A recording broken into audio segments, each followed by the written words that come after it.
If you're planning to visit Washington, D.C. this winter, tourism is almost completely back to how it was before COVID. And there are a bunch of exciting holiday festivities that are returning this year too. I'll get to those in a few minutes, but first, let's run through some general tourism updates. Most Washington, D.C. sites are now fully reopened, including the museums, federal government sites, and privately operated sites. Two big exceptions are the Supreme Court and the Bureau of Engraving and Printing, which are both still closed. After being closed for the entire summer, the Air and Space Museum on the National Mall is now partially reopened. I say partially because it's still undergoing a massive multi-year renovation that will not be complete until 2025. This is the current status of the museum's ground floor, and this is the current status of the upper floor.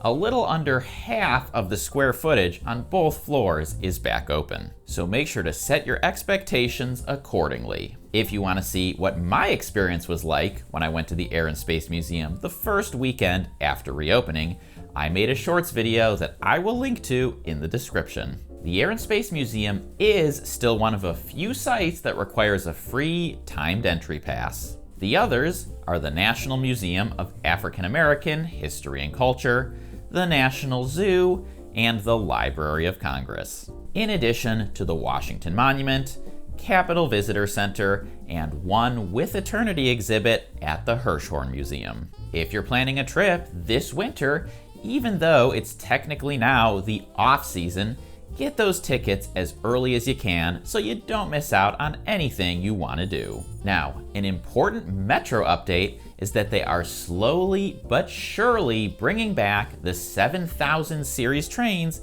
that have been out of commission for a while. This means, in theory, more trains on the tracks and shorter wait for trains, which is very welcome news. And of course, the huge, massive, colossal news is that after many years of delays, you can now take Metro to and from Dulles Airport. So check out the video I just made if you want to do that. Phase 2 of the Wharf officially opened last month in October, and the Wharf is still one of my top recommended areas to stay. If you want specific hotel recommendations, you can check out my picks over at triphacksdc.com/hotels. By the way, I've been so excited to talk about all of these updates, I haven't even introduced myself yet. If you're new around here, my name is Rob. I'm a tour guide and the founder of TripHacksDC Tours. On this channel, I share my best tips, tricks, and hacks for visitors who want to explore Washington, D.C. And I'm curious to know, are you planning to visit D.C. this winter? If so, what are you most looking forward to doing? Or if you visited recently, leave a comment and let everyone know how your trip went. Now, let's talk about what's happening this year for the holidays. This year, Thanksgiving is relatively early, so the holiday season is already underway. The National Christmas Tree and Capitol Christmas Tree will both have their official lighting ceremonies this week. The Capitol Tree ceremony will be on Tuesday, and the National Tree ceremony on Wednesday. After that, you can see both trees lit up every day after dark through January 1st. And if you want to watch, CBS will broadcast a replay of the National Christmas Tree Lighting Ceremony on December 11th at 8 o'clock. There will also be a lighting ceremony for the National Menorah, this year on December 18th, the first day of Hanukkah.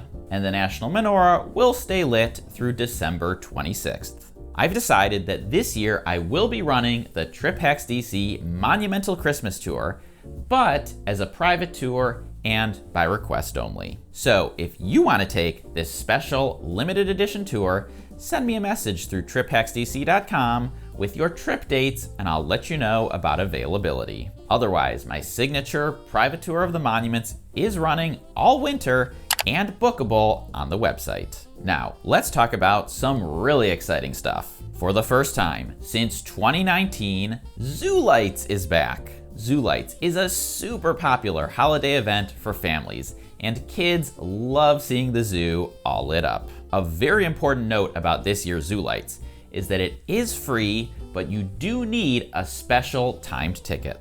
These tickets are separate from the regular daytime zoo passes and will be available on a rolling basis 2 weeks before the event date. So make sure to get these in advance, as I know they're going to be a hot ticket. Another event back for the first time since 2019 is Season's Greetings at the US Botanic Garden. Technically, this came back as a limited outdoor event last year, but this year it's back to its fuller glory. And bonus tip is that on Thursdays it's open late, until 8 o'clock.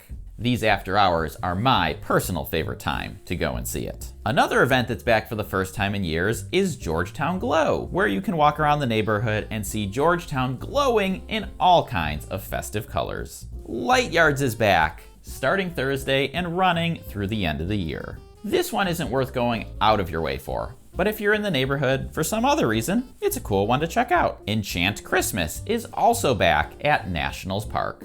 This is not one that I personally recommend, as the tickets are expensive, and I think there are better options for less money. But if you think it looks cool, it's a thing that's happening. The Downtown Holiday Market is already back for another year. You can find it on F Street Northwest between 7th and 9th. Its last day will be on December 23rd, so don't wait too long to get those last-minute gifts. If you want to put on your finest Christmas sweater and grab a drink at a holiday bar, there are a few notable pop-ups happening this year. Miracle is back at Death Punch Bar in Adams Morgan. Sippin' Santa is happening at Archipelago. And Maxwell Park is going all out, decking out their bar for the holidays. And let's talk about ice skating, which is technically not a holiday thing, but obviously one of the more fun things you can do during the holidays. There's the National Gallery of Art ice rink, which is the most famous and has iconic views. There's the Georgetown Ice Rink, the biggest outdoor ice rink in the city. There's the Capitol Riverfront Ice Rink, which feels the most local and least touristy. And the rink at the Wharf, which is close to tons of other fun stuff to do. They are all now open and will run through roughly early March, weather permitting. And if you want to go, make sure to check hours in advance. They're all open on the weekends, but not all of them are open 7 days per week. Now there's one day in December that's different from all the rest, and that's Christmas Day. So check out my video right over here about what you can do on December 25th. Enjoy your trip.